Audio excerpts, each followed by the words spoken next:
सावन शिवरात्रि व्रत कथा। इस कथा के पढ़ने व सुनने मात्र से शिवजी की मिलेगी विशेष कृपा। आज सावन शिवरात्रि का पर्व मनाया जाएगा और इस दिन भगवान शिव और माता पार्वती की पूजा का विशेष महत्व है। सावन शिवरात्रि व्रत कथा का महत्व अत्यंत गूढ़, आध्यात्मिक और कर्मफल शुद्धि से जुड़ा हुआ है।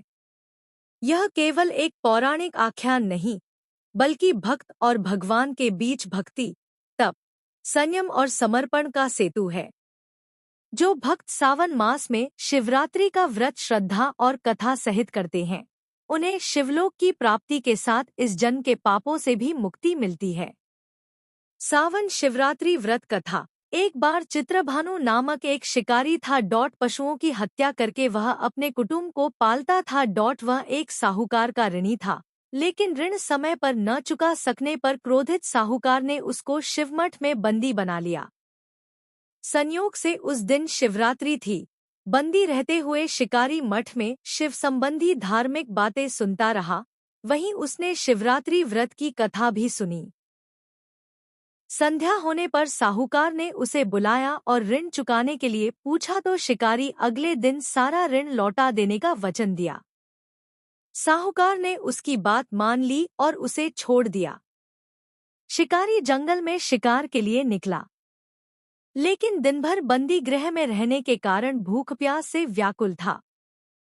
सूर्यास्त होने पर वह एक जलाशय के समीप गया और वहां एक घाट के किनारे एक पेड़ पर थोड़ा सा जल पीने के लिए लेकर चढ़ गया, क्योंकि उसे पूरी उम्मीद थी कि कोई न कोई जानवर अपनी प्यास बुझाने के लिए यहाँ जरूर आएगा।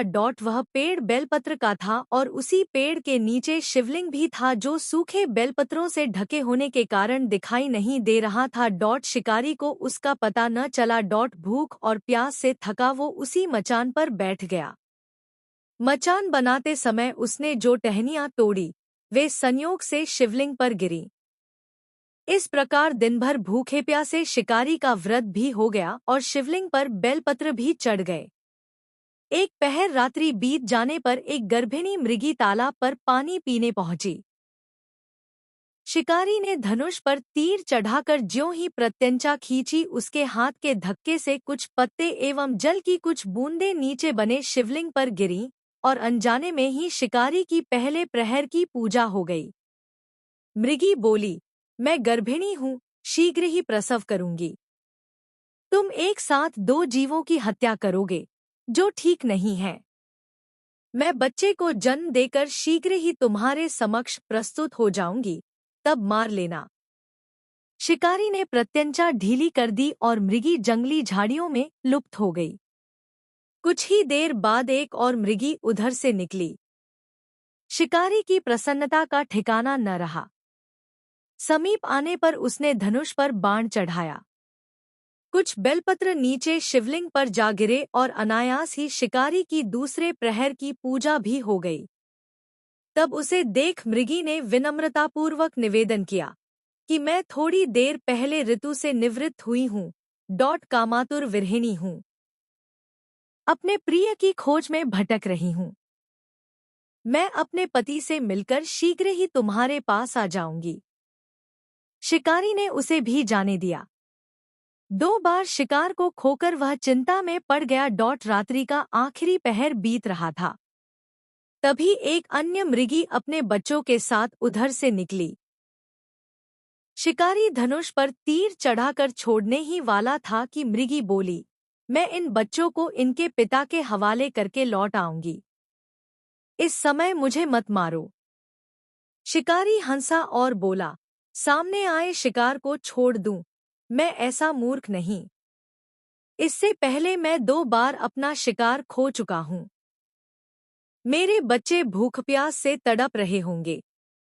उत्तर में मृगी ने फिर कहा, जैसे तुम्हें अपने बच्चों की ममता सता रही है, ठीक वैसे ही मुझे भी इनकी फिक्र है। इसलिए सिर्फ बच्चों के नाम पर मैं थोड़ी देर के लिए जीवनदान मांग रही हूँ।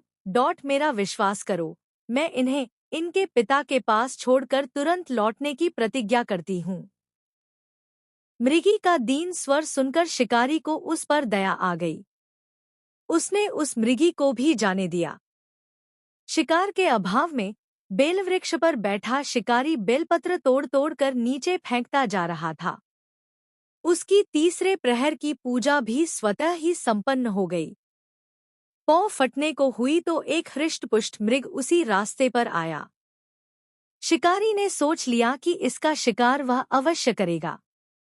शिकारी की तनी प्रत्यंचा देखकर मृग विनीत स्वर में बोला, भाई, यदि तुमने मुझसे पूर्व आने वाली 3 मृगियों तथा छोटे छोटे बच्चों को मार डाला है, तो मुझे भी मारने में विलंब न करो, ताकि मुझे उनके वियोग में एक क्षण भी दुख न सहना पड़े। मैं उन मृगियों का पति हूँ।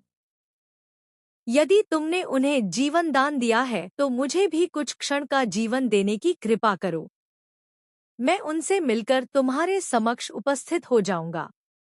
मृग की बात सुनकर शिकारी ने सारी कथा मृग को सुना दी। तब मृग ने कहा, मेरी तीनों पत्नियां जिस प्रकार प्रतिज्ञाबद्ध होकर गई हैं, वे मेरी मृत्यु से अपने धर्म का पालन नहीं कर पाएंगी। अतः जैसे तुमने उन्हें विश्वासपात्र मानकर छोड़ा है, वैसे ही मुझे भी जाने दो। मैं उन सब के साथ तुम्हारे सामने शीघ्र ही उपस्थित होता हूँ। उपवास, रात्रि जागरण तथा शिवलिंग पर बेलपत्र चढ़ने से शिकारी का हिंसक हृदय निर्मल हो गया था। उसमें भगवत शक्ति का वास हो गया था। उसके हाथ से धनुष तथा बाण छूट गया और उसने मृग को जाने दिया। थोड़ी ही देर बाद वह मृग सपरिवार शिकारी के समक्ष उपस्थित हो गया, ताकि वह उनका शिकार कर सके। किंतु जंगली पशुओं की ऐसी सत्यता, सात्विकता एवं सामूहिक प्रेम भावना देखकर शिकारी को बड़ी ग्लानि हुई। उसके नेत्रों से आंसुओं की झड़ी लग गई।